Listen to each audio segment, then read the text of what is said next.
తాకట్టులో ఉన్న బంగారం అమ్మాలనుకునే వారి ఇన్ఫర్మేషన్ ఇస్తే దాని వాల్యుయేషన్ బట్టి మీకు కమిషన్ కూడా ఇస్తుంది gold hub. Sajjala Ramakrishna Reddy versus Vijayasai Reddy. వాస్తవానికి వైసీపీలో నెంబర్ 2 పొజిషన్ కోసం పోటీ పడే వీళ్ళ మధ్య కోల్డ్ వార్ అన్న విషయం అందరికీ తెలుసు.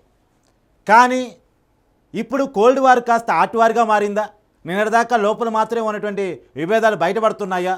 వాస్తవానికి జగన్మోహన్ రెడ్డి గారికి వీళ్ళిద్దరు కూడా చాలా దగ్గరగా ఉండే వ్యక్తులు. జగన్మోహన్ రెడ్డి గారికి సలహాలు ఇవ్వడంలోనూ ఆ పార్టీని ముందుకు నడిపించడంలోనూ వీళ్ళిద్దరూ కీలక పాత్రే. జగన్మోహన్ రెడ్డి గారు వైసీపీ పార్టీ పెట్టినప్పటి నుంచి కూడా వీళ్ళిద్దరూ చాలా కీలక పాత్ర వహిస్తూనే వస్తున్నారు. ప్రత్యేకించి విజయసాయిరెడ్డి గురించి చెప్పాలంటే జగన్ గారు అక్రమాస్తుల కేసులో A1 అయితే విజయసాయిరెడ్డి A2.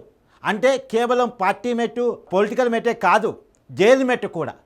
సో జగన్ గారితో జైలు మెట్టు అనేటువంటి విజయసాయిరెడ్డి గారు ఇలా కోపంగా ఉన్నారట. ఎందుకు విజయసాయిరెడ్డి గారు కోపంగా ఉన్నారు? అదేంది ఆయన నెల్లూరు పార్లమెంట్ స్థానం నుంచి ఎంపీ టికెట్ కూడా ఇచ్చిన తర్వాత ఎందుకు కోపంగా ఉన్నారు అని ఒకసారి పరిశీలిస్తే ఆయనకి అసలు నెల్లూరు ఎంపీగా పోటీ చేయడం ఇష్టం లేదంట. తన సన్నిహితుల దగ్గర సజ్జల మీద తన కోపాన్ని విజయసాయిరెడ్డి చెప్పారట. ఏంటి? అసలు జగన్ గారికి నేను దూరంగా అవటంలో, నా నెంబర్ 2 స్థానాన్ని సజ్జలు కొట్టేయటంలో సజ్జలు చక్రం తిప్పాడు, కుట్ర పన్నాడు, తన రాజకీయ జీవితం లేకుండా చేసే ప్రయత్నం చేశాడు అంటున్నది విజయసాయిరెడ్డి కోపం. ఆల్రెడీ తనకి నెల్లూరు ఎంపీ అభ్యర్థిగా పోటీ చేయాల్సిన అవసరమే లేదు. వాస్తవానికి ఆయన ఎంపీ, రాజ్యసభ ఎంపీ అయినప్పటికీ కూడా తనకిష్టం లేకపోయినా నెల్లూరు ఎంపీ అభ్యర్థిగా తను ప్రకటించారు. అది సజ్జల సలహా మేరకు జగన్మోహన్ రెడ్డి గారు చేసిన పని అనేటువంటి కోపాన్ని విజయసాయిరెడ్డి చూస్తున్నారట. వాస్తవానికి పార్టీ బాధ్యతలన్నీ తానే నిర్వహించి పార్టీని అధికారంలోకి తీసుకొచ్చి నేనైతే అధికారంలోకి వచ్చిన తర్వాత సీఎం సలహాదారు పొజిషన్లో ఉండి పార్టీని మొత్తం తన చేతిలోకి సజ్జలు తీసుకున్నారు అనేటువంటిది విజయసాయిరెడ్డి కోపంగా మనకు తెలుస్తూ ఉంది. మనకు అందుతున్నటువంటి ఇన్ఫర్మేషన్ ప్రకారం ఒకప్పుడు నిజంగానే 2014 ఎన్నికల్లోనూ 2019 ఎన్నికల్లోనూ పార్టీ ప్రచార బాధ్యతలన్నీ కోఆర్డినేట్ చేసింది విజయసాయిరెడ్డి. కానీ ఇలా అతను కేవలం నెల్లూరు పార్లమెంటు స్థానానికి మాత్రమే పరిమితయ్యారు. అంటే అక్కడ పోటీ చేస్తున్నాడు కాబట్టి అక్కడ ప్రచార బాధ్యతను మాత్రమే చూస్తున్నాడు. కానీ మొత్తం స్టేట్ వైడ్ ప్రచార కోఆర్డినేషన్ మొత్తం కూడా సజ్జల రామకృష్ణారెడ్డి చూస్తున్నాడు. అది విజయసాయిరెడ్డికి నచ్చట్లేదంట. ఒకనాడు నేను చూసి 2014 ఎన్నికల్లో 67 స్థానాలు వచ్చి వైసీపీ ప్రతిపక్ష స్థానంలోకి వచ్చి ఉందన్నా కానీ, అంటే మొట్టమొదటి ఎన్నికలు, తర్వాత 2019 ఎన్నికల్లో పార్టీ 151 స్థానాలు రావటంలో కానీ నాది కదా పాత్ర, నేను కదా వైసీపీ గెలుపులో భాగస్వామిని. కానీ ఇవాళ సజ్జల అవన్నీ పక్కన పెట్టేసి నన్ను పక్కన పడేసేసి ఇవాళ ప్రచార బాధ్యతలని ఆయన చూస్తున్నాడు. కానీ ఇవాళ వైసీపీ ఓడిపోబోతుంది, నెల్లూరు ఎంపీగా నేను కూడా ఓడిపోబోతున్నాను, ఓడిపోయే సీట్ని నాకు అంటగట్టారు. విజయసాయిరెడ్డి కోపం ఏంటంటే 2019 ఎన్నికల్లో నెల్లూరు నుంచి వైసీపీ ఎమ్మెల్యేలు మొత్తం జిల్లా కీడ్స్వీప్ అయితే ఆ జిల్లాలో వైసీపీ పార్టీకి కానీ రాజశేఖర రెడ్డి కుటుంబానికి కానీ వేరే విధమైనటువంటి కోటరెడ్డి శ్రీధర్ కానీ మేకపాటి చంద్రశేఖర్ రెడ్డి కానీ ఆనం రామనారాయణ కానీ వీళ్ళంతా పార్టీ వదిలిపోవడానికి కారణం సజ్జల రామకృష్ణారెడ్డి. సజ్జల రామకృష్ణారెడ్డి ఇగో వల్లే వాళ్ళు పార్టీని వదిలిపోయారు. ఇవాళ వాళ్ళు లేకుండా నెల్లూరు పార్లమెంటు స్థానంలో గెలిచే పరిస్థితి లేదు. ఇవాళ వేమిరెడ్డి ప్రభాకర్ రెడ్డికి టికెట్ రాకపోవడానికి కూడా, ఆయన పార్టీ విడిపోవడానికి కూడా కారణం సజ్జల రామకృష్ణారెడ్డి. ఇవాళ వేమిరెడ్డి మీద గెలిచే పరిస్థితి లేదు. వేమిరెడ్డి లోకల్, మంచి పేరు ఉంది, సంబంధాలు ఉన్నాయి. కానీ తను ఎప్పుడు నెల్లూరులో తిరిగినోని కాదు. తను వైజాగ్లో సెటిల్ అవుదాం అనుకున్నాడు విజయసాయిరెడ్డి. వాస్తవానికి వైజాగ్ బాధ్యతలు మొత్తం తనే తీసుకున్నాడు. వైజాగ్ ఇన్ఛార్జిగా కూడా ఉన్నారు. ఉత్తరాంధ్ర ఇన్ఛార్జిగా విజయసాయిరెడ్డి ఉన్నారు. కానీ ఉత్తరాంధ్ర ఇన్ఛార్జి బాధ్యతల నుంచి వైసీపీ తప్పించి ఆయన వేరే చోట బాధ్యతలకు అప్పచెప్పడం జరిగింది. దీని మీద కూడా విజయసాయిరెడ్డి కారణం సజ్జల రామకృష్ణారెడ్డి సలహా మేరకే జగన్మోహన్ రెడ్డి గారు తీసుకున్నారు.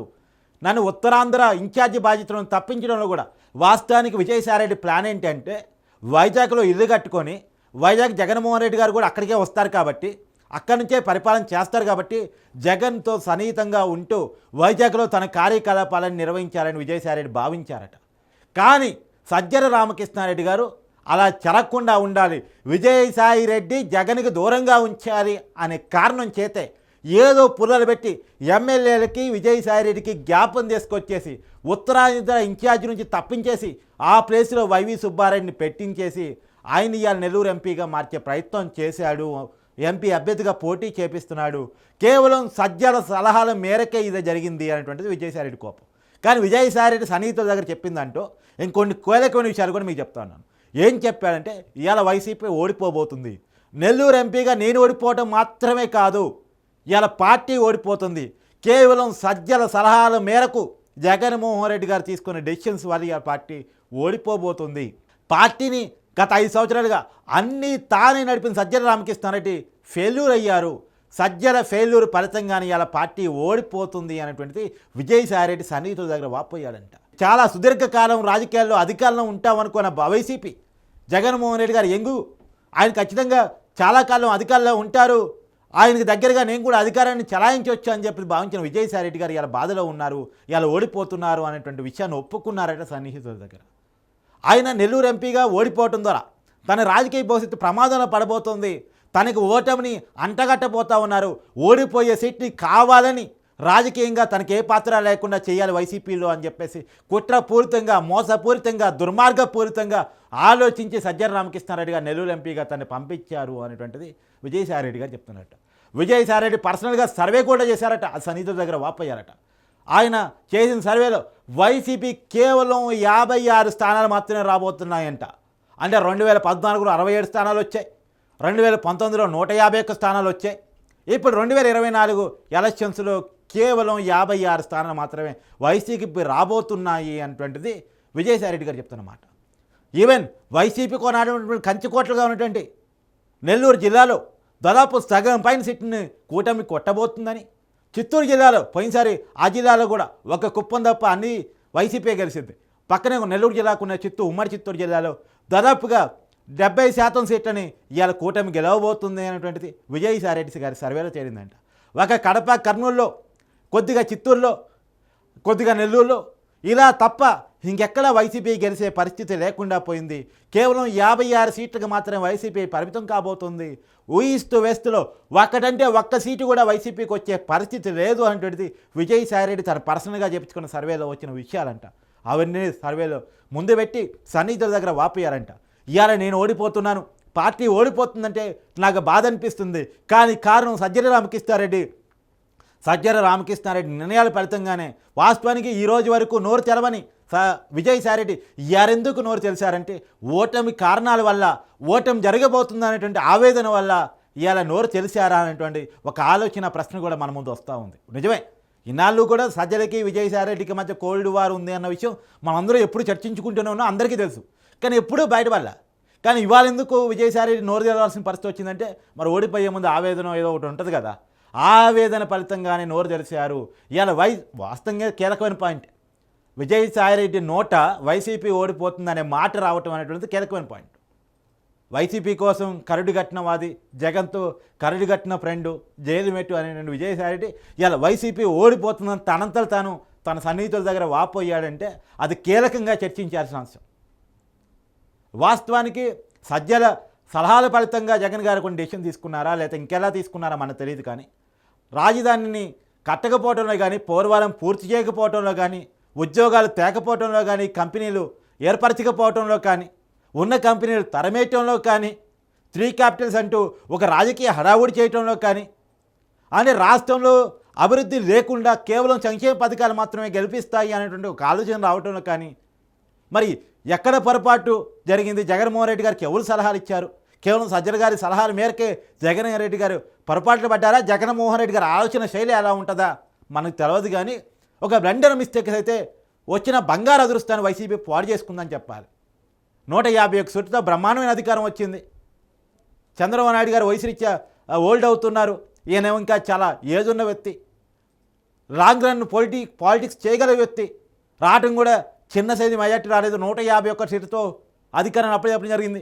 వాస్తవానికి వైసీపీ తల్లి పార్టీ అని కాంగ్రెస్ పార్టీ కూడా ఏపీలో అంత బ్రహ్మాండమైన మెజార్టీ ఎప్పుడు ఇచ్చిన వాళ్ళు కాదు. రాజశేఖర రెడ్డి గారు కూడా అన్ని సీట్లు ఇచ్చింది కాదు, కానీ జగన్మోహన్ రెడ్డి గారికి బ్రహ్మాండమైన సీట్ని ఏపీ ప్రజలు ఇచ్చారు. కానీ అదృష్టాన్ని చేత్తో కాలుతో తన్నుకున్నట్టు వైసీపీ అలా తన్నేసుకుందా అంటే అవుననే మాట వినపడుతున్నాయి మనకి. వచ్చిన అదృష్టాన్ని అంత బ్రహ్మాండమైన మెజార్టీని వాడుకోకుండా, రాష్ట్రానికి ఏమీ అభివృద్ధి చూపించకుండా కేవలం సంక్షేమం మాత్రం గెలిపిస్తుంది అంటే, వాస్తవం సంక్షేమం మాత్రమే గెలిపిస్తుంది అనుకుంటే ఛత్తీస్గఢ్లో కాంగ్రెస్ ఓడిపోయి ఉండేదా, తెలంగాణలో బీఆర్ఎస్ ఓడిపోయి ఉండేదా, దేశంలో రైతు బంధు పెట్టిందే కేసీఆర్ కదా, కానీ ఎందుకు ఓడిపోయింది? ఎక్కడో ప్రజలకి నాయకుడికి కమ్యూనికేషన్ దెబ్బతింది. వాస్తవానికి తెలంగాణ డెవలప్మెంట్ కూడా ఉంది ఎంతో కొంత, ఏపీలో అది లేదు కానీ తెలంగాణలో ఉంది. కానీ ఎక్కడో హ్యూమన్ టచ్ పార్టీకి నాయకుడికి మిస్ అయింది, ఎక్కడో హ్యూమన్ టచ్ నాయకుడికి ప్రజలకి మిస్ అయింది. ఇక్కడ సేమ్ జగన్ విషయంలో కూడా అదే జరిగింది. తాడేపల్లి ప్యాలెస్లోనే కూర్చొని ఈయన కనుక ఎర్రబల్లి ఫామ్ హౌస్లోనే ప్రగతి భవన్లోనే కూర్చున్నట్టు కేసీఆర్ అక్కడ కూడా కేవలం తాడేపల్లి ప్యాలెస్లోనే కూర్చొని పరదాలు కప్పుకొని జనానికి సంబంధం లేకుండా, నాయకులకు సంబంధం లేకుండా, కార్యకర్తలకు సంబంధం లేకుండా కేవలం ఒకరిద్దరు సలహాలు మాత్రమే వింటూ, వాళ్ళిద్దరికి మాత్రమే అపాయింట్మెంట్ ఇస్తూ, వాళ్ళిద్దరి సలహాల మేరకే పరిపాలిస్తూ హ్యూమన్ టచ్ ప్రజలతోనూ, నాయకులతోనూ, క్యాడర్తోనూ మిస్ అయింది. అది ఇలా వైసీపీ ఓటమికి కారణం కాబోతుంది. అది మనలాంటి వాళ్ళు చెప్తే వేరు, విజయసాయిరెడ్డి తనంతట తాను ఒప్పుకోవడం వేరు. ఇవాళ విజయసాయిరెడ్డి కామెంట్స్ సోషల్ మీడియాలో చాలా హాట్గా తిరుగుతూ ఉన్నాయి. నెల్లూరు ఎంపీ అభ్యర్థిగా తను ఓడిపోబోతున్నాను అనేటువంటి ఓటమిని ముందే అంగీకరించాడు. అదిగాక పార్టీ ఓటమిని కూడా ముందే అంగీకరించాడు. నేను దాకా ఆ పార్టీకి నెంబర్ 2, నెంబర్ 3 పొజిషన్స్లో ఏదో ఒక పొజిషన్ అయితే నెంబర్ 2 సజ్జలు అయితే నెంబర్ 3 విజయసాయిరెడ్డి అవుతాడు. అలాంటి పొజిషన్లో ఉన్నటువంటి విజయసాయిరెడ్డి తన పార్టీ ఓడిపోబోతుంది, 56 సీట్లకే పరిమితం కాబోతుంది అనేటువంటి కామెంట్ తన సన్నిహితుల దగ్గర చేయడం మాత్రం నిజంగా కీలక అంశమని చెప్పాలి.